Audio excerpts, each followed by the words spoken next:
Bonjour à chacun, à chacune. Merci pour ce temps de louange et ces multiples encouragements. C'est vrai que et je vais en profiter pour vous souhaiter aussi tous mes bons voeux, mais vous savez, ça ne veut rien dire. En fait, on souhaite quoi, au nom de qui, au nom de quoi.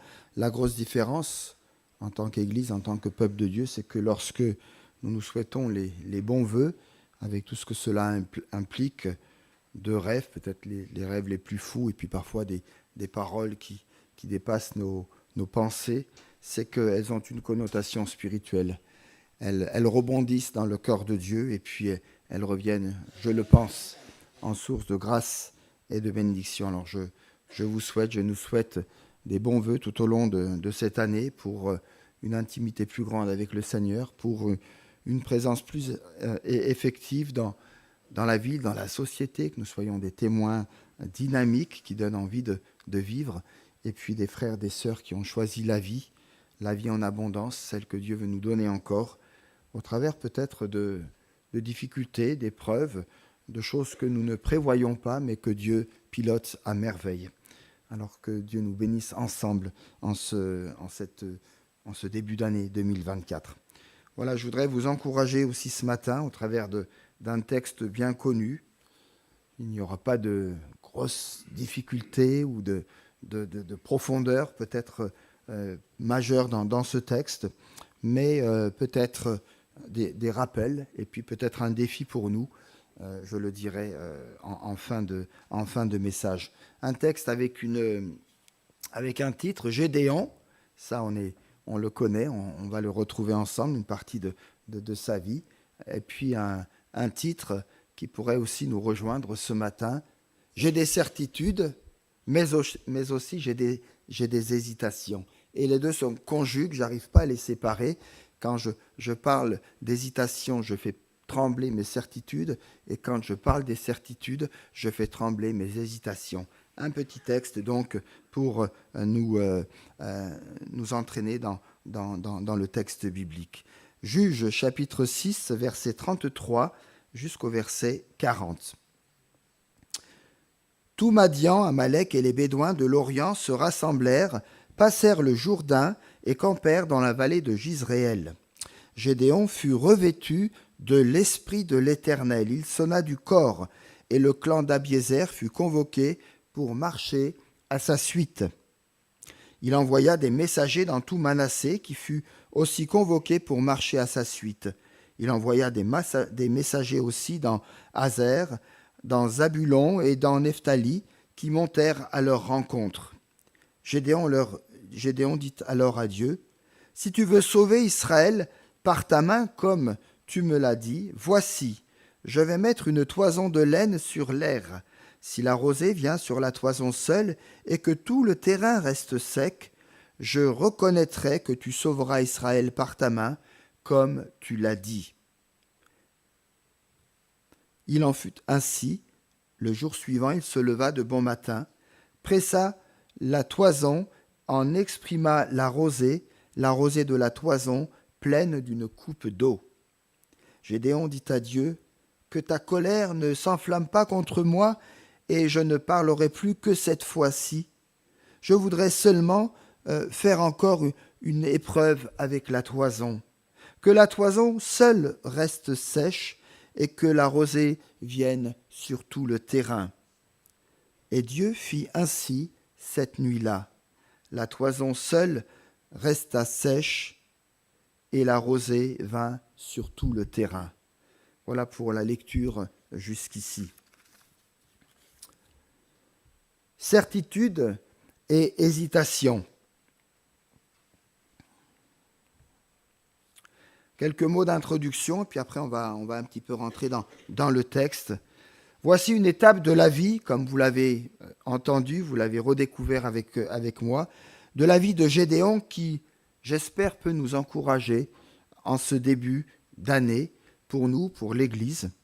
En effet, face à l'avenir, aux choses connues et inconnues, qui n'a pas un jour été assailli par ces questions, voire ces doutes, avec ces trois orientations qui reviennent assez souvent, et peut-être qui sont encore en sommeil ou en activité en vous. Qu'est-ce que je fais là?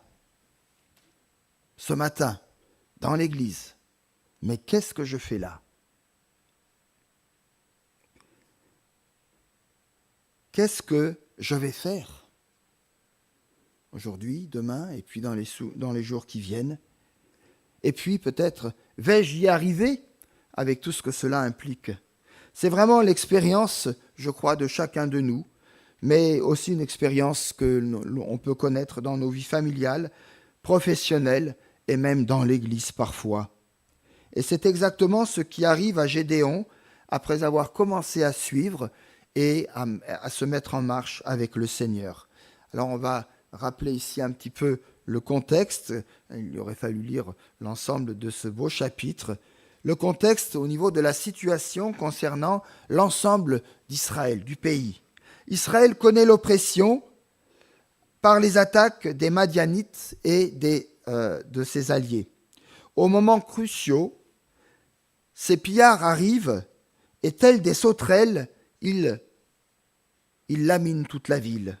Ainsi Israël connaît la pauvreté, n'ayant plus les ressources nécessaires pour ses propres besoins, encore moins pour son développement. Un peuple assailli par un autre peuple qui vient tout détruire. La question centrale qui revient dans ce texte, c'est celle de la nourriture. C'est elle qui est ciblée et qui met le mal dans le pays et dans les familles. Celle-ci est essentielle à la subsistance comme au développement. Et alors l'ennemi cherche à ôter cette nourriture. Nous pourrions faire ici peut-être le parallèle avec la nourriture spirituelle qui nous est donnée et la tactique du diable, la tactique de l'adversaire qui cherche à nous la retirer. Et peut-être que par rapport à cette nourriture, je dirai un mot en fin de message tout à l'heure. Au bout de 7 années de pillage, je ne sais pas si on arrive à réaliser 7 années de pillage, d'appauvrissement, Israël crie à Dieu. Et dans sa grâce, en raison de sa bienveillance, Dieu va répondre à leur attente. Il va leur envoyer une personne, j'ai envie de dire un résistant, en la personne de Gédéon. Gédéon est un homme qui a compris où est l'essentiel. Et présentement, l'essentiel ici se situe dans la nourriture. Alors discrètement, loin des regards, il va battre du froment pour le mettre à l'abri de ces pillages. Dieu donne alors à Gédéon 2 promesses qui vont l'interpeller et qui vont le faire réagir. Je ne sais pas si vous avez reçu dans les bénédictions qu'on vous a fait dans la famille ou que vous vous êtes fait entre vous, si vous avez été interpellé par un texte, par une promesse que Dieu vous a donnée ou que Dieu vous a rappelé, mais c'est le cas ici de Gédéon. Tout d'abord, l'Éternel lui dit, et quelle parole! Je serai avec toi. Verset 16. Expression bien connue pour les Israélites, car Dieu avait déjà donné des promesses et à de multiples reprises à ses serviteurs. Une expression connue pour les Israélites et peut-être aussi une expression bonne à réentendre ce matin. Le Seigneur de nous dire « Je serai avec toi, avec vous, avec l'Église ». Dieu donne cette promesse donc et puis ensuite on a l'ange de l'Éternel. On ne va pas rentrer ici dans le détail, mais l'ange de l'Éternel, quand vous lisez dans la Bible, l'ange de l'Éternel, c'est une théophanie. Ici, une manifestation de Dieu qui n'est autre que la présence de Jésus dans l'Ancien Testament. Et l'ange de l'Éternel lui fait aussi une promesse, celle de la victoire. Je serai avec toi, et en étant avec toi, je vais t'aider à vivre cette victoire. Super projet et programme pour commencer l'année. Dieu ne s'est pas contenté d'appeler Gédéon. Presque immédiatement, ensuite, Dieu lui confie cette mission. Et quelle mission? D'ailleurs, il va le faire de nuit parce qu'il a peur, parce que tout n'est pas encore clair en Gédéon. Démolir l'autel de Baal et offrir un sacrifice sur le bois du poteau d'Achéra pour montrer la présence de Dieu. Gédéon ne se dérobe pas, il exécute sa mission avec réflexion et de manière bien définie. Une double réaction alors va se produire. Les gens de la ville qui découvrent au petit matin que leurs idoles et tout ce qui leur ressemble a été détruit, veulent tuer Gédéon. Et puis le réveil de la conscience dans le cœur et dans l'intelligence de son propre père, du père de Gédéon, qui va réagir du coup avec sagesse par rapport à cette foule qui veut tuer Gédéon. Le contexte immédiat. Nous ne savons pas combien de temps s'est écoulé depuis l'appel de Gédéon. Dieu a appelé Gédéon, mais le temps a passé. Mais un jour, la nouvelle retentit. Et quelle est cette nouvelle? Les Madianites sont de retour. Ceux-ci arrivent en nombre. Il est question dans le texte biblique des Madianites, d'Amalek, des Bédouins de l'Orient. Verset 33 et suivant. Ils établissent leur campement dans la vallée de Jizréel. La vallée se situe en dessous du niveau de la mer et s'étend jusqu'au Jourdain. Alors ça ne veut pas dire grand-chose pour nous, mais c'était très très stratégique à l'époque. C'est la vallée qui s'étend le plus à l'ouest et permet de couper en deux le pays sans avoir à franchir des montagnes. Une voie par excellence, une voie directe, une voie facile. C'est donc une manœuvre stratégique de la part de l'ennemi. À partir de cette vallée, les Payards ont accès à tout le pays, aussi bien vers le nord que vers le sud-ouest. Et pour ne rien arranger, ceux-ci viennent camper tout près de Gédéon. En effet, Gédéon, à ce moment-là, habite près de Ophra, soit à environ une quinzaine de kilomètres de cette vallée. Vous imaginez, à 15 kilomètres devant vous, il y a un ennemi potentiel qui est là et qui est prêt à détruire. Entre Gédéon et les Madianites, il y a juste les collines de Morée. Ainsi, nous percevons la situation particulière de Gédéon. Sa présence à cet endroit est si proche de l'ennemi que cela nous permet de constater une nouvelle fois que Dieu prépare les choses. Il n'y a pas de hasard. On pourrait dire que, quelque part, Dieu a piloté, Dieu a conduit les choses, même si actuellement, Gédéon et puis sa petite troupe est tout proche de l'ennemi. Non seulement c'est Dieu qui appelle les personnes à son service, mais les événements sont également dans sa main. Comment ne pas penser alors à d'autres exemples, comme par exemple, on en a plusieurs dans la Bible, je pense à Acte 8 par exemple, la rencontre avec l'eunuque et Philippe sur la route de Gaza, comment Dieu a rendu les choses possibles. On a aussi cette réflexion dans le livre d'Esther, au chapitre 4, avec cette réflexion sage de Mardoché à Esther, qui va lui dire, parce qu'il y a un complot, une trame qui se ligue contre les Juifs, elle dira à Esther, « Qui sait si ce n'est pas pour une occasion comme celle-ci que Dieu t'a fait parvenir à la royauté ?» Vous voyez, Dieu pilote les événements et donc les vies. Ces exemples sont là pour nous rappeler que nous aussi, nous avons une tâche à accomplir et que Dieu a ses raisons qui nous sont favorables, en tout cas qui sont favorables à ses yeux. Avec ce texte bien connu, nous sommes son ouvrage, nous avons été créés en Jésus-Christ pour de bonnes œuvres qu'il a préparées d'avance afin que nous les pratiquions. Éphésiens 2:10. Alors, frères et sœurs, comprendre que Dieu tient dans sa main les circonstances de notre vie, tant d'hier que d'aujourd'hui, doit nous donner la paix et doit nous inviter à la responsabilité. Si nous sommes là, ce n'est pas par hasard. Mais alors, qu'attend Dieu de chacun de nous, de l'Église? Si tel événement se produit dans ma vie ou dans l'Église, qu'est-ce que Dieu est en train de me dire? Qu'est-ce que Dieu veut me rappeler? Qu'est-ce que Dieu veut me révéler? Certitude et action de la part de Gédéon. Le texte nous dit que Gédéon a été revêtu de l'Esprit, du Saint-Esprit.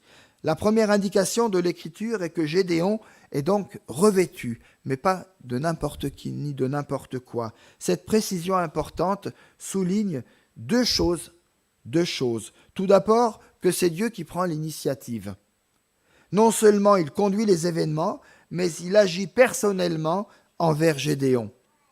Je vous renvoie à son appel.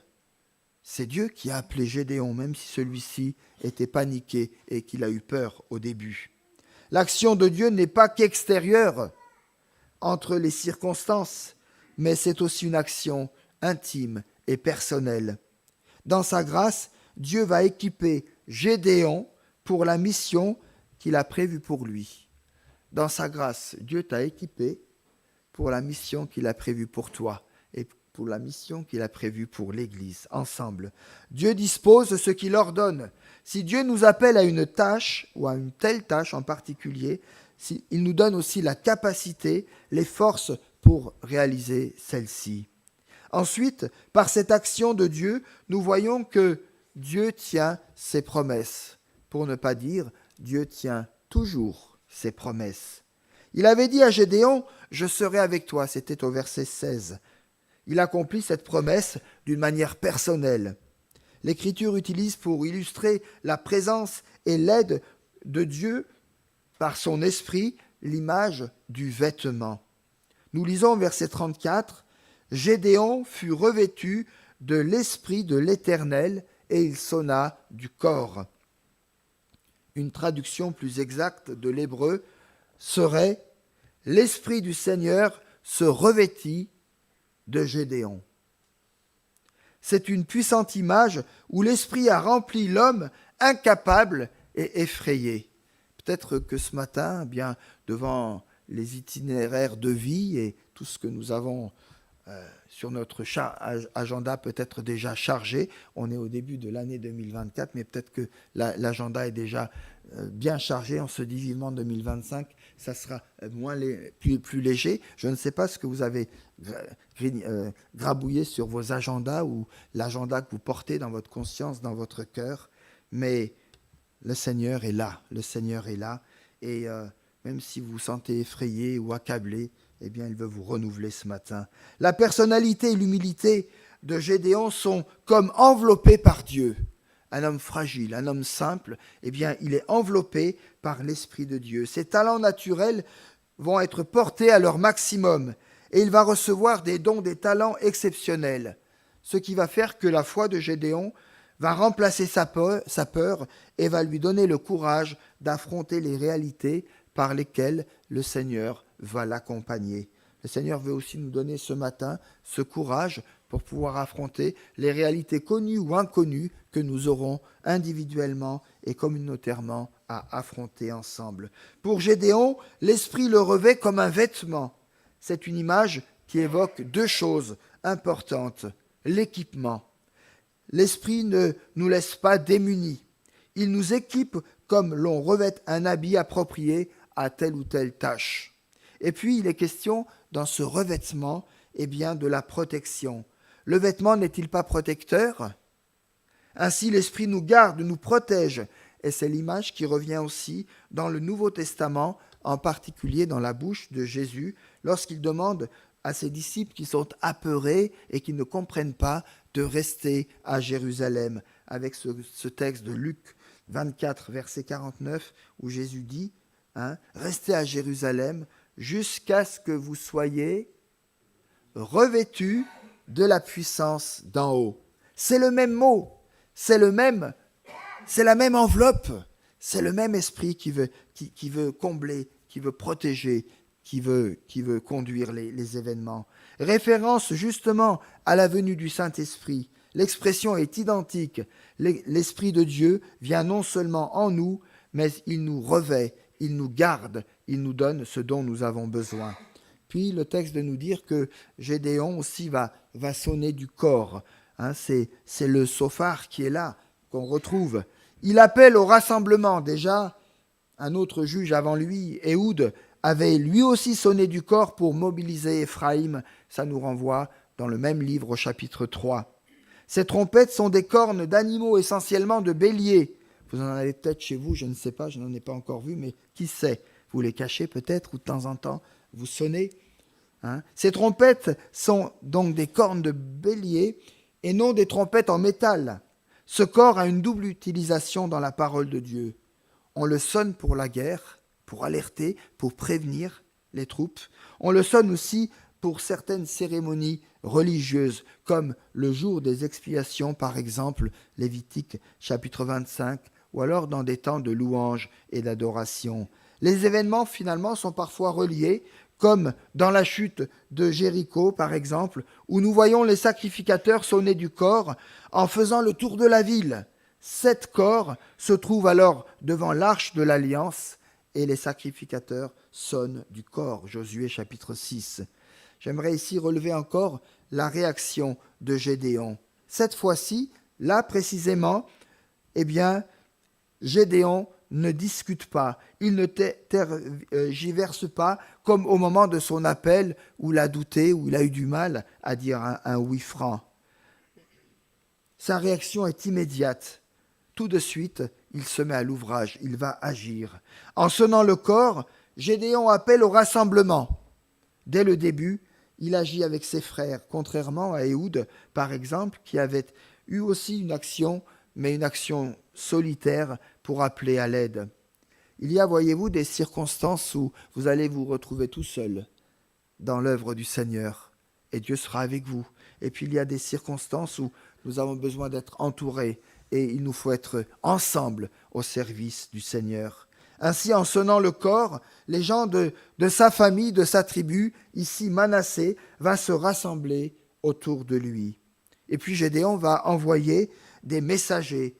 Gédéon, face à ses ennemis importants, ne se contente pas simplement de son petit clan Manassé.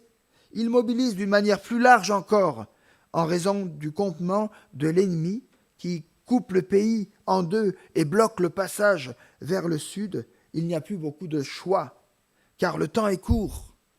Il appelle donc à l'aide 3 autres tribus du nord, Aser, Zabulon et Nephtali, qui sont aussi proches de lui et qui vont le rejoindre. 3 tribus qui vont répondre à l'appel de Dieu. Mes amis, vous savez qu'il y a beaucoup de tribus dans l'Église ce matin. Je ne parle pas de tribunes, je parle des tribus. On est plusieurs tribus et au nom du Seigneur Jésus, nous pouvons nous associer pour pouvoir être en marche et pour pouvoir servir le Seigneur. Du coup, l'armée, ça ne va pas durer longtemps, mais l'armée se compose à ce moment-là de 32 000 hommes face à cette multitude de pillards. Mais le texte, par la suite, nous montrera que de ces 32 000, il en restera beaucoup moins ensuite. Ensuite, il y a ces moments de doute et ces moments d'hésitation. Nous retrouvons ici Gédéon, un Gédéon qui se cache peut-être un peu en chacun de nous. Moment de doute. Fréquemment, lorsque nous sommes appelés à une responsabilité, à un ministère, ou simplement pour accomplir une tâche quelconque, nous avons parfois une petite hésitation de démarrage, une petite hésitation au départ.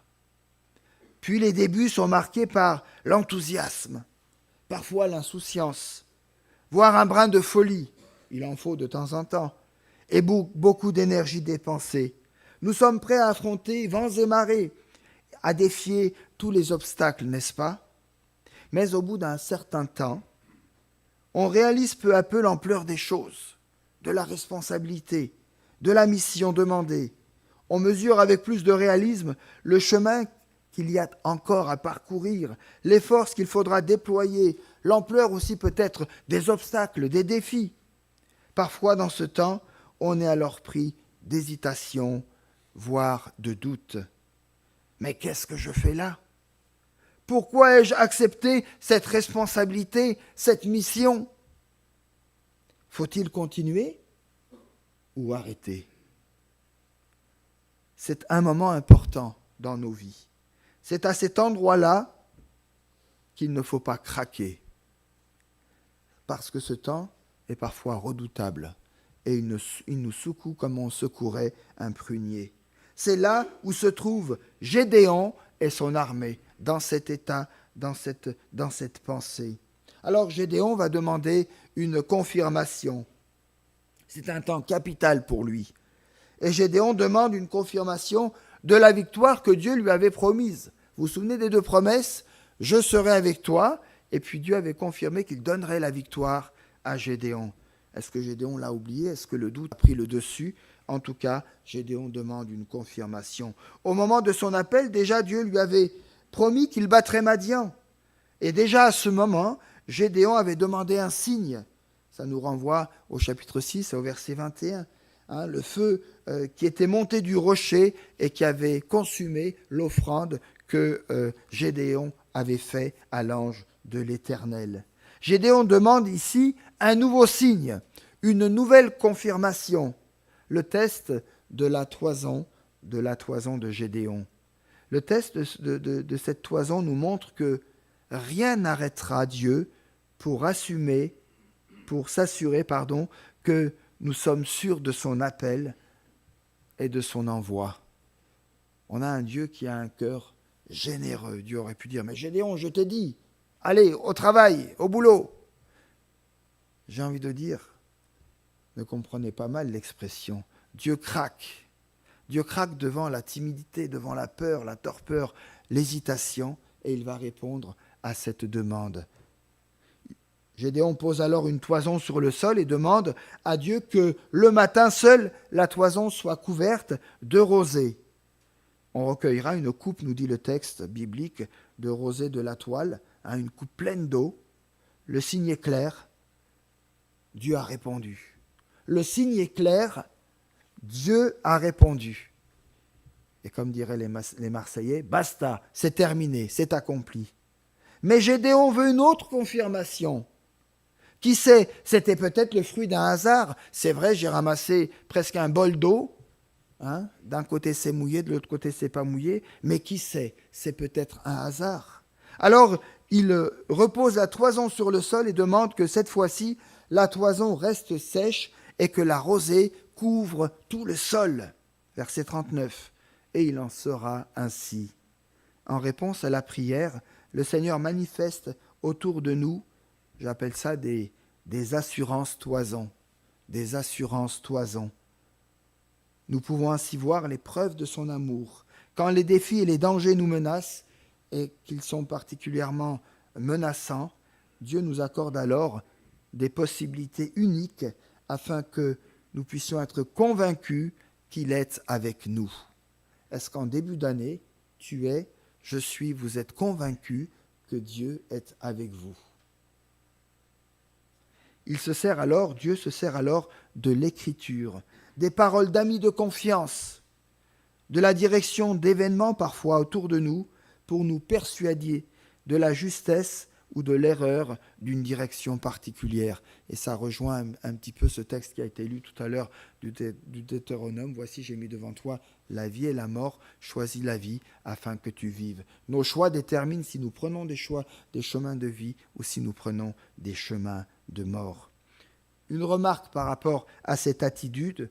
On a beaucoup parlé de ce signe, et je ne vais pas rentrer trop dans le détail, et les opinions divergent beaucoup par rapport à cette toison. En tout cas, on peut plus ou moins les classer en trois catégories. J'aimerais ici vous rappeler. Dans ce signe, certains voient l'attitude de Gédéon comme négative. La demande du signe exprime le doute. Nous avons un Gédéon qui doute, qui n'a rien compris. Le si de Gédéon, c'est la réaction d'une demande conditionnelle. Si tu fais, si je vois, si tu accomplis, alors je croirai, alors je ferai. Si tu veux sauver Israël par ma main, comme tu l'as dit, voici je mettrai une ligne, une toison de laine, pardon. Donc c'est ceci conditionnel. Donc c'est négatif. D'autres y voient une attitude positive de dépendance envers Dieu. Le si est une affirmation du type « Puisque tu m'as dit que tu serais avec moi, alors, eh bien, je vais déposer la toison et je vais te laisser accomplir le miracle. » D'autres encore pensent que le signe n'est pas pour lui, parce que Gédéon, eh bien, a déjà reçu pas mal de signes personnellement, mais que le signe serait pour l'armée, dont la majorité est craintive. D'ailleurs, 22 000 feront demi-tour sur la proposition de Dieu par la suite. Gédéon a confiance, mais il veut fortifier ses soldats, et c'est ce que certains disent, par exemple dans le commentaire de Daniel Arnold, ces mystérieux héros de la foi, c'est son commentaire et la direction qu'il donne. Intéressant de toute façon d'entendre ces nuances. Quelques éléments de réflexion qui peuvent en tout cas nous éclairer personnellement. Tout d'abord, ne spiritualisons pas tout en essayant de trouver une signification spirituel à la toison et au champ. Gédéon demande à Dieu un signe de confirmation pour sa mission et Dieu le lui accorde. Et j'aime dire ça aussi simplement que je viens de le faire. Remarquons que Gédéon demande ce signe après la convocation du peuple et pas avant. Il s'est déjà mis en route, il a déjà commencé à répondre à l'appel de Dieu, à ce que Dieu lui a demandé. Ensuite, notons que Gédéon n'a pas demandé n'importe quel signe. Humainement parlant, il était irréalisable. Ce signe ne peut être réalisé que par une intervention de Dieu. Et peut-être que là, nous avons nous-mêmes à tirer l'enseignement pour nous-mêmes. Enfin, ne jetons pas la pierre à Gédéon parce qu'il a demandé un signe. Qui n'a jamais demandé de signe ici? Ne me le dites pas. Mais je suis sûr que quelque part, vous l'avez fait tous, moi le premier. Dieu ne lui fait aucun reproche, ni à ce moment, ni plus tard d'ailleurs. Dieu le lui accorde, même à la lettre. Quel contraste avec les demandes de Saül, par exemple, que nous retrouvons dans l'Ancien Testament, dans 1 Samuel au chapitre 14, par exemple, où Dieu va demander, où Saül demande à Dieu et Dieu refuse, et on a ce texte qui revient. L'Éternel ne lui répondit pas. Devant une demande précise, devant une attente, Dieu ne répond pas ici. Alors, quelques applications pratiques avant de terminer. Hésitation et réflexion. Difficile de les séparer. Ce temps de réflexion à des moments cruciaux de notre existence sont normaux. Ces temps ne sont pas négatifs, mais nécessaires. Parfois, il vaut mieux s'arrêter et réfléchir avant de continuer. Vous savez, l'insouciance, la jeunesse ne sont pas gages de succès. Ça peut aider, mais pas que. L'Écriture elle-même nous y invite. Quel roi, s'il part pour s'engager dans une guerre contre un autre roi, ne s'assied pas d'abord pour examiner s'il a le pouvoir avec 10 000 hommes de marcher à la rencontre de celui qui vient avec lui, avec 20 000 hommes? Luc chapitre 14, verset 31. La réflexion de Gédéon est donc saine. La question de fond pour lui, comme pour nous, est la suivante. Et c'est ça que nous devrions retenir, et la réflexion sur laquelle il nous faudra réfléchir. Où va se poser notre regard? Où va se poser notre regard? Où se pose mon regard ce matin et pour les semaines, pour les mois à venir?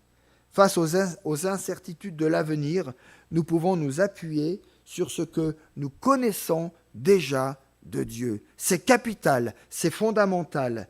Dieu avait déjà donné à Gédéon des promesses et ces promesses sont devenues des certitudes pour Gédéon. Et je prie pour que les promesses que vous lirez, que vous avez reçues, deviennent aussi pour vous, pour nous, des certitudes. Apprenons nous aussi à nous appuyer sur ce que Dieu nous a déjà donné, en particulier dans sa parole.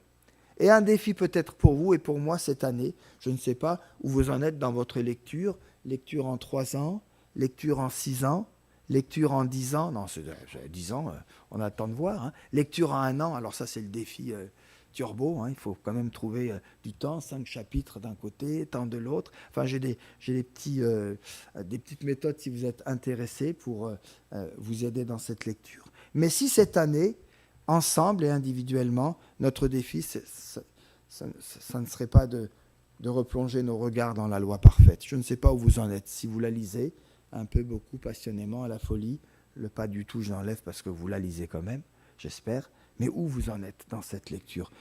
Mais, frères et sœurs, nous avons besoin de redécouvrir cette parole, si nous voulons être imprégnés de certitude, et si nous voulons que notre prière, notre louange, notre prédication soit animée par l'Esprit de Dieu, il nous faut replonger nos regards dans la loi parfaite, dans cette parole, mais également dans tout ce que nous avons compris de Dieu, avec la vie et notre marche chrétienne que nous avons déjà avec lui. Alors peut-on demander un signe? C'est une question qui revient souvent. Faisons brièvement quelques remarques.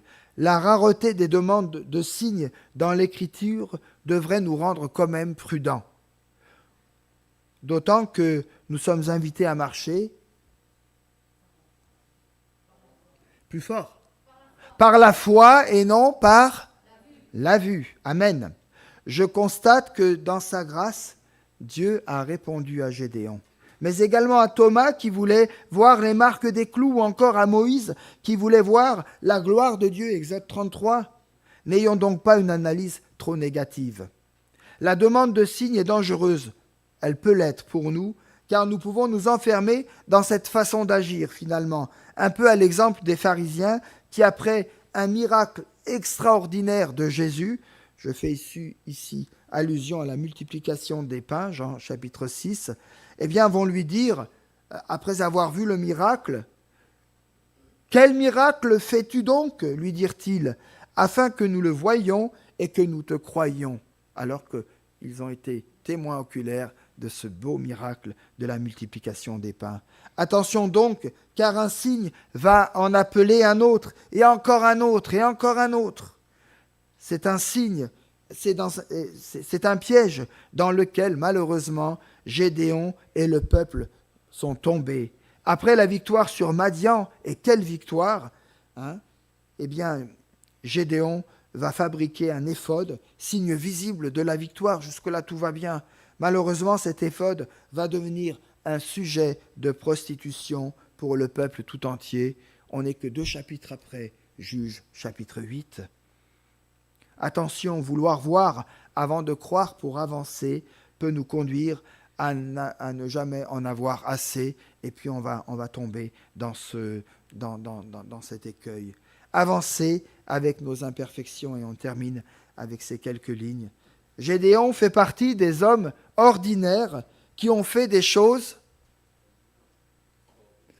extraordinaires. C'est à la fois réconfortant et stimulant. En effet, la franchise de la Bible au sujet des héros de la foi nous donne une réponse pleine d'espoir. On nous parle souvent de l'impuissance et de la stupidité ou de la folie des gens ordinaires qui, grâce à la puissance de Dieu, ont accompli des choses extraordinaires.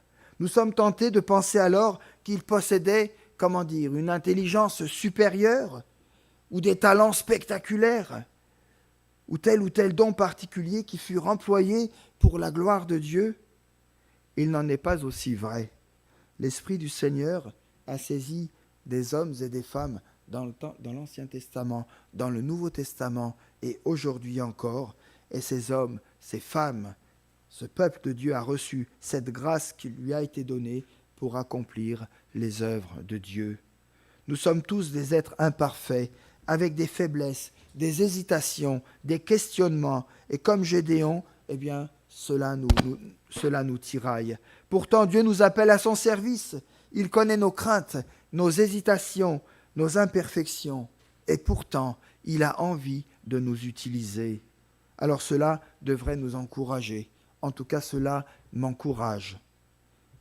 Nous encourage à lui obéir avec force, parce que, eh bien, il nous donnera la capacité de pouvoir accomplir ce qu'il nous met dans les mains, la tâche qu'il veut que nous puissions accomplir, et puis être encouragés pour être plus compréhensifs, les uns envers les autres, et pas plus exigeants que Dieu.